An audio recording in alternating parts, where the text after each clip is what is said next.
I travel all around Glasgow trying different treatments to show you all different things you can try and what works best for you. And today I'm here with Claire.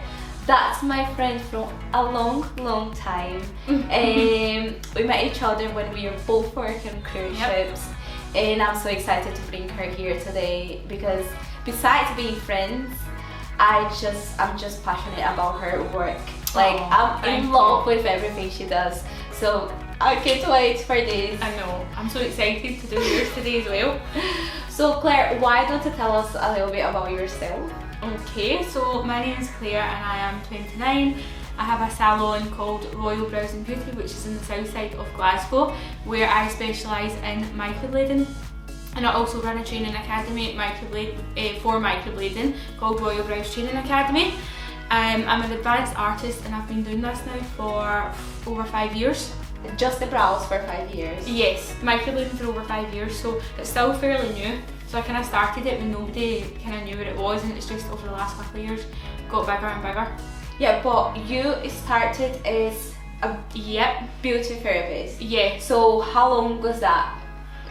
Almost 10 years ago now. Wow, I feel old. Originally I did criminal justice straight out of school. After a couple of years realised that... So how did you switch from criminal justice to beauty? I know, well, my passion was always beauty, but there is a stigma when you're at school, like if you do hair or you do beauty, you're never going to have any money, it's like a rubbish job, you're not smart enough to go to uni. So I never followed my heart, I went kind of with my head.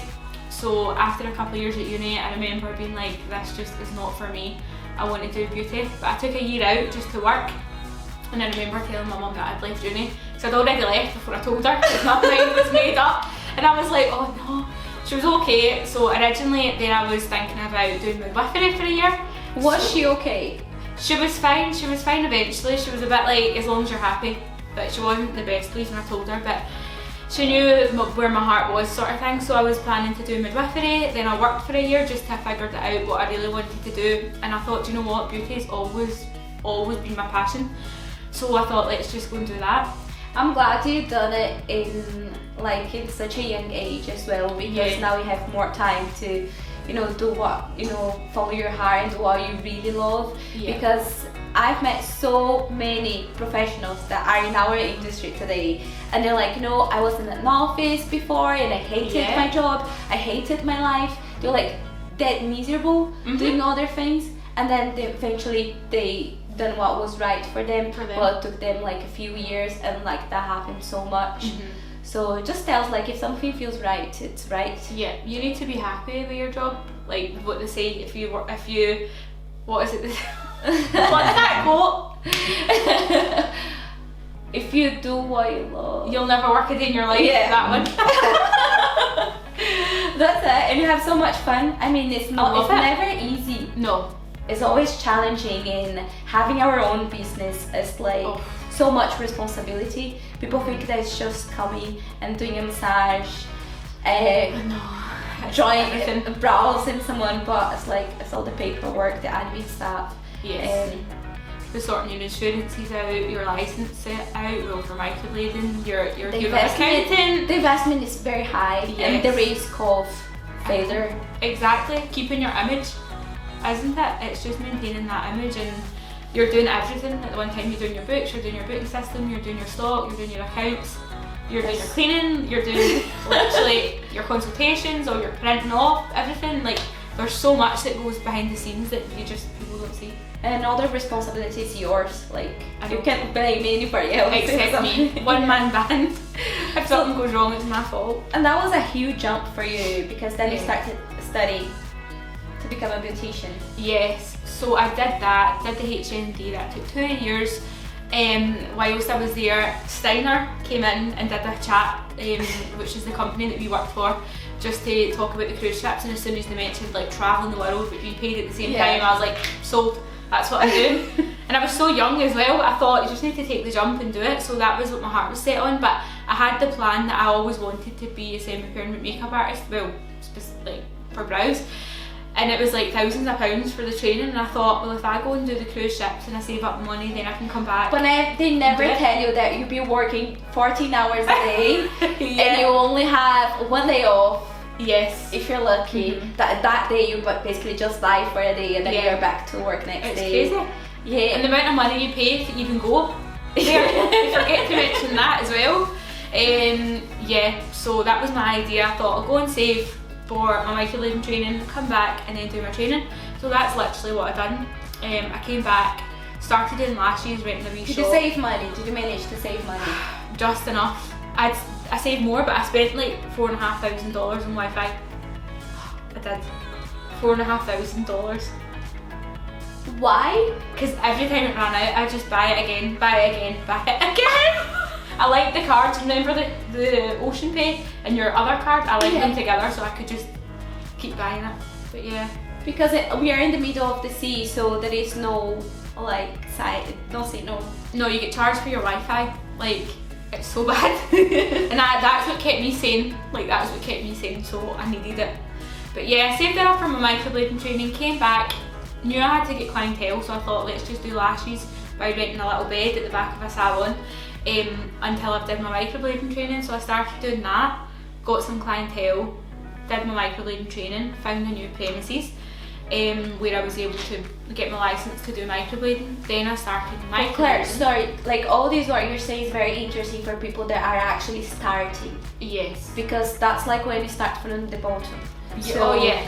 you need to start from somewhere, so you started from a small room, like in the back of a salon. And there's times where I, like, it was fine when I first started it, I didn't have too many commitments, but then when you start having more commitments, there was times that I worked like a part-time job, as well as, like I worked in a spa, as well as doing brows and lashes, so I was working like 7 days a week, because I knew I wanted to like get a bigger salon, I wanted to get a house, so... You knew what you wanted. Yeah, and you don't just wake up and have a fully booked diary. Like, there was times I'd have like 2 clients a week, and I'm like, oh, I'm never doing this.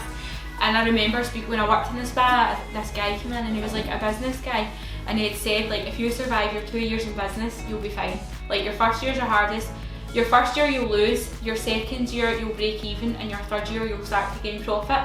And that just stuck with me, because I was at like year 2 at this point, so I thought, right, year 3, if I can make it to then, I'll start making profit. And it does, it's hard work, but you get there in the end. Yeah, 100%. And then you got that shop that I met you, that I had my microblading for the first time. And that was just a room, that was just like a wee room in a salon downstairs, and I kind of knew I wanted a shop front where I had my own salon space. I didn't want anything big, just something nice and small, enough for me. So then I moved from there like 3 years ago. Then I moved here, and I think 6 months later lockdown hit, after being here for 6 months. So that was us closed for like a year, and then a wee bit more after that. And now things are kind of back to normal. And when did you switch? Well, you added the training as well. Yeah, so that's a year now since I launched the training academy. So during lockdown I was bored and I had nothing to do, so I thought I need something. So that's when I studied for my teaching, so that I could open a training academy, and I've already got the shop, so I thought I'll just locate it in the shop for now. And then that's how I got into my training. I did all my training manuals, I did everything in lockdown while I had the time, because it took hours, so I would never have had that time, so I thought I need to use this. Is it hard putting all the manual together and all that? It was. That was really, really hard. Just having to write like your own book and your own way of training. So I wrote it all on paper and sent it off to a company called Claire Creative. They were amazing. Just told them the brief, like colours, what I wanted it like, and they put it all together for me. So that was a big help, because when it comes to that side of things, I can write it on paper, but I don't know how to make a book. So they did that for me. They did the branding for that. So I was ready to go. Like, when I got back to work, I just knew that's when I wanted to get started with the training academy. Amazing. And you did get a few trainees, because you told me before that you had yourself, you've been to a few different trainings, so you could like get the best of each one of them and put yours together with or you... Exactly, so I'd obviously did my microblading training, I've did advanced training also, I've did training to specialise in the fluffy brow, which we can talk about later, because that's what you're going to be having. So I've kind of put everything together, what I liked, what I didn't like, what I know that I wanted for my training academy. So from, as you said, I took parts from everything, parts that I didn't like that I knew I wanted to change, and that's how I created my academy. And what was like, what were the like main points that you thought, right, so my training, I want to have this and that, like what was like the... Yeah, so the main one was I wanted to be there, like I just wanted to be there for my students. I didn't want to have like a closed door, see you later, now you've passed, away you go. I wanted to be in touch so that if they need me, I'm there, because I felt like when I had left my first ever microblading training, there was things, huge things that I'd forgot, like you need a 4-week top up, but I was like, what's a 4-week top up? I totally missed that whole part of my training, which is essential in microblading. Yeah. But because there was like 20 of us in a room, there was only 2 trainers, it was just crazy. I missed out so much information, so I knew like that's when I wanted to have the one-on-one. So I thought if I can offer one-on-one, people aren't going to be scared to ask me any questions, they're not going to feel intimidated by a room full of people. So I knew I wanted like an intimate, close, personal training academy. Yeah, and even after you graduate and you get your certificate, you need experience.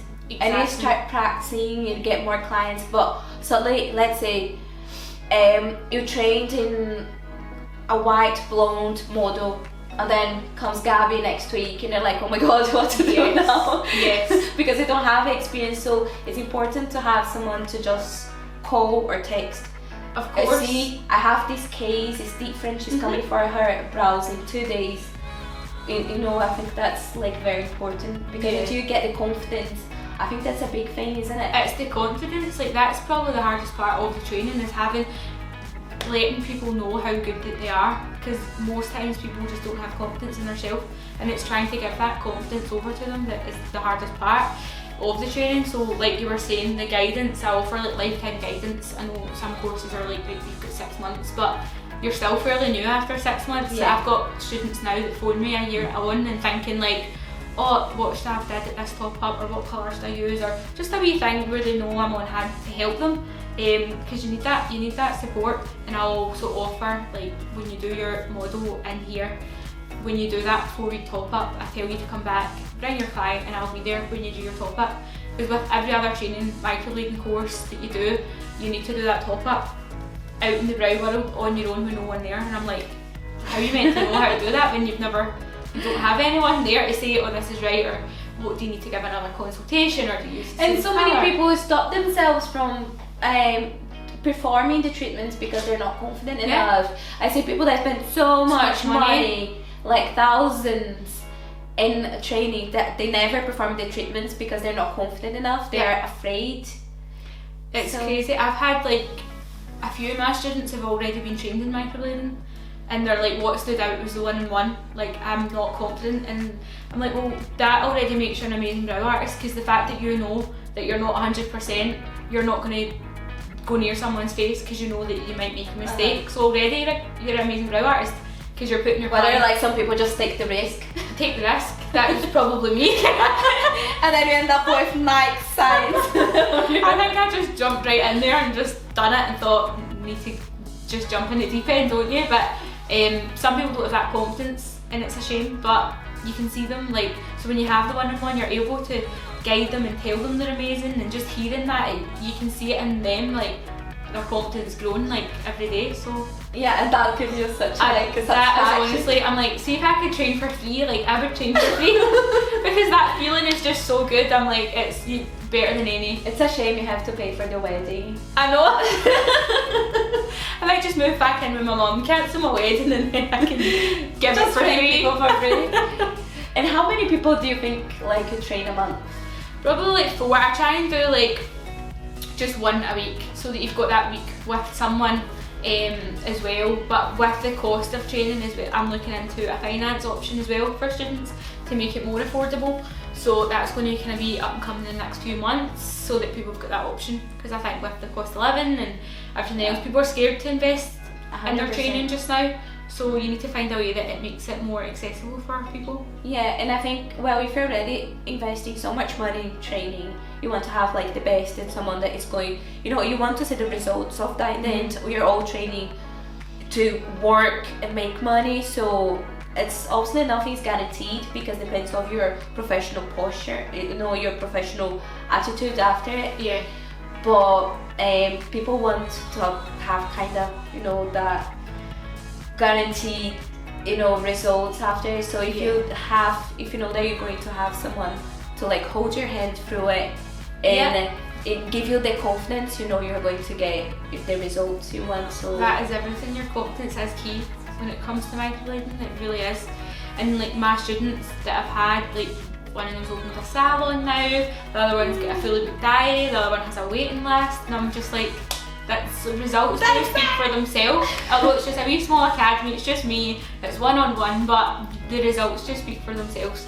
So when I always get messages and they tell me how they're doing, I'm just, it's so good. It's so good. It's the best. It is.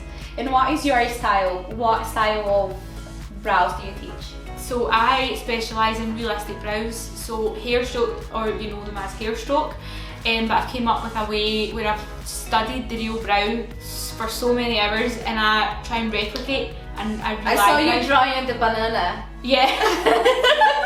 Even now I still sit at night like with a fake skin or a banana and I just practice because I want to replicate a real eyebrow. So some people play football, some people I'm drawing bananas. That's your hobby. Actually, I'm like, are you eating the bananas or can I use them for my microphone? I think even your dog has new brows. I know. Even your dog. I know. Honestly, I'm eyebrow daft, but it's one thing that I've just never get bored of. And I have quite a personality where I get bored, and if I get bored, I'm done. Like that's it, I'm out. But microblading, I've never had that.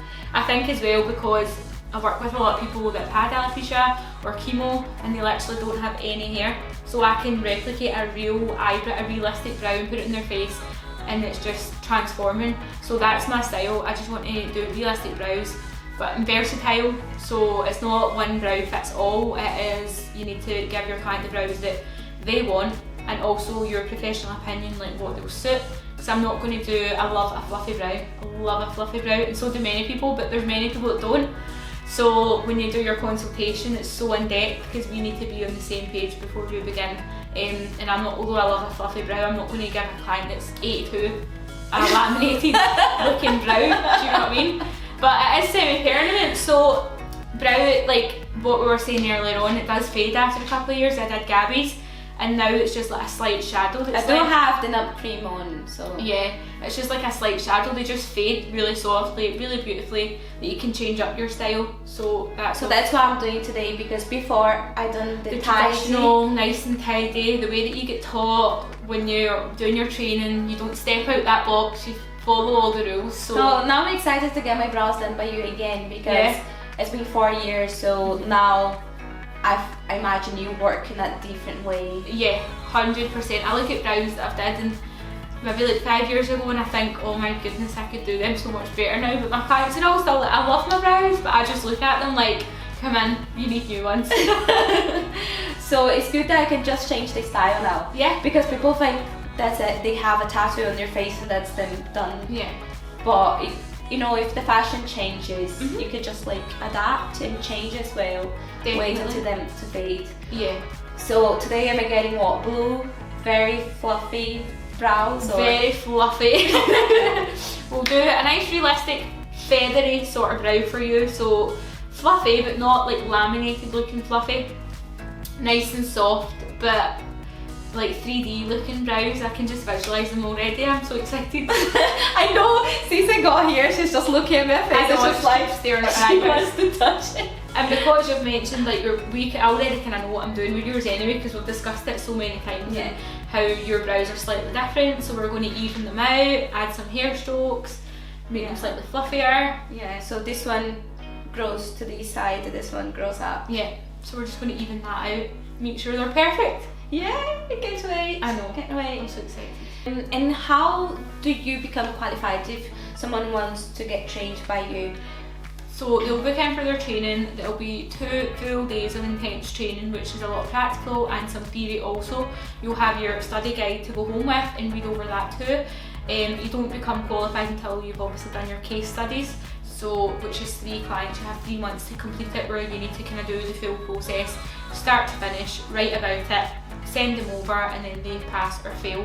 And again, there's times where my students have been too nervous, so they've said, can I do my case studies with you in the shop? And although I can't help them because that's their exam to pass, but just having me here, they feel a wee bit better. So I've also done that for students. Obviously that's no extra cost or anything like that. It's just to help them. Have you ever failed in one?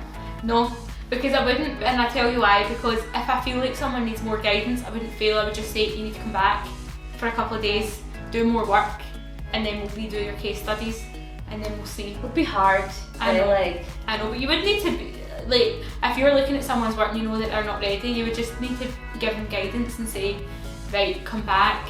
And if they need to come back again, you just need to keep doing it until, I wouldn't just say fail, because they'll probably never go back to it. Their confidence will be shattered and they'll hate it already. That's a very humane way to train people. Yeah. I love that, and I think like that's the future. Yeah, I think so, because the word fail is so negative, and if you just think of yourself as a failure, and you're already starting your new journey with a negative mindset. Yeah. That's not what you need when you're just new to something. Aww. I love you, Claire. I love you. You're so nice. Oh, thanks. Right, so Claire, how do we find you? How to find you? Okay, so on Instagram, well, it's just Royal Brows and Beauty for Instagram, and that is for training and salon, and my booking system's in my bio too for any bookings. And I have a website for the training academy, which is royalbrows-trainingacademy.com. Yeah, you can get me over there, and there's a wee query box. And we also have an email address, which is royalbrows1@outlook.com. So Claire, so Claire, what is included in your training? Okay, so with your training you get your kit and you obviously get your study guide. So in your kit you have enough to do 20 clients, which is your money back and plenty more. And in that you have everything to get you started, from tidying up the brows, to measuring the brows, to doing the microblading, your aftercare, your numbing gel, literally everything that you need is in there, down to your antibacterial wipes, your glue rings, your blades, your handles. It's a massive box, by the way. It's a huge box, and it is full of goodies, and it has your pigments, which is Tina Davis, which is obviously the best. I go between Tina Davis and vegan? Daddy. It is vegan, it's alcohol free, so anyone can pretty much have it. The reaction rate is 0% because it's just natural. There is nothing in it that causes allergies. It's hypoallergenic. Really? So people don't need the patch test? It's not mandatory for microblading. I still always do it just to make sure that everyone is okay. But more times than not, you won't take a reaction because it is hypoallergenic. You can check on Tina Davis's website as well, like all the ingredients, and read about the reactions and the 0% reaction rate. And the pigment, having good quality pigments is so important, so that the brows don't go green, blue or red. Exactly, they stay true to colour. They maybe heal slightly cooler than what they would. Apart from that, they stay true to colour because it's different. Microblading ink is different from like tattoo ink, so it's like smaller molecules. When it goes into the skin, it's softer and it kind of stays that. So nice. what's basically like the big difference between microblading and tattooing? So microblading is on the outer layer of skin, tattooing is deeper into the skin. So they say tattoo is, sorry, kicked you there. They say tattoo is semi-permanent, but I've seen clients coming in and they've had them done for 10 years and they're still very much there, and they need laser to remove them. So the main one is microblading doesn't last as long, which is great because, as you said, if you want to change up your style, I think you get a more realistic look with microblading. If you're into a powder brow, then tattoo. Like, I always recommend getting tattooed if you're interested in that kind of ombre or the blocky sort of looking brow. So I would say that microblading is for more realistic looking brows, and obviously it doesn't go as deep into the skin, and it's different ink as well, so it heals to a nice natural colour. Like you can see yours, we used a dark pigment for you and it still hasn't changed to like bluey or greeny. it's stayed pretty much true to the colour. Yeah, I told people I was going to get my brows upgraded. They're like, why? They still look amazing. Just wait. Just wait. Thank you so much, Claire. You're very welcome. Thanks for coming, Gabby. Oh, thank you very much. It's always so delightful having you. Thank you. Let's get started. Let's get started. I can't wait. And just like magic, here I am with my new brows. Ta-da! So this is, it's not super fluffy. No, it's more feather brows. Different than the way we did them last time when they were really kind of sharp and traditional. When you look closely, you can see all your tiny wee hair strokes. Just to make it look realistic as possible and even out this one brow over here that was more curved, we've made them more. I had one that was higher than the other. Yeah. And now they look amazing. It's going to fade a little bit, so now it's still very dark. But once it's healed, it's going to look very, very natural. It's going to fade a little bit, it's going to look a little bit lighter. So it's not going to be as like shocking. Yes. And especially because when they're first done, they're a lot bolder than what they're going to be. In 4 weeks' time, they'll be 40% lighter than they are just now, and they'll be 15% thinner than they are just now. That's why we do a wee 4-week top up. Anything lost we can put back in, but if you do your aftercare, you barely need to touch them at your 4-week top up. Where is my aftercare? And you've got your aftercare here. So you keep the brows dry for 7 days. For the first day, you use baby shampoo every few hours with a wee bit of warm water and just turn it into a foam. Soft circles through the brows, pat the soap off, followed by your Bepanthen, which is just nappy cream. Right, so here the aftercare comes the baby shampoo. And then your Bepanthen, your nappy cream. So baby shampoo is just for today, and then for the next 7 days whilst you're keeping them dry out of water, just apply your Bepanthen cream 4 times a day, and I'll email that over for you as well so that you've got your aftercare. Amazing. And if you're not just happy just taking it as magic, if you want to actually see the whole process and watch Claire's masterclass, just watch the next video. Yeah. See you there. Yeah, so then you'll be able to see all this step by step and how she does everything and all the explanation about all these steps. So if you're curious to see how it's done and if you want to learn more, just watch the next video. Thank you very much. Thank you. Thank you, Claire. You're very welcome. Aww.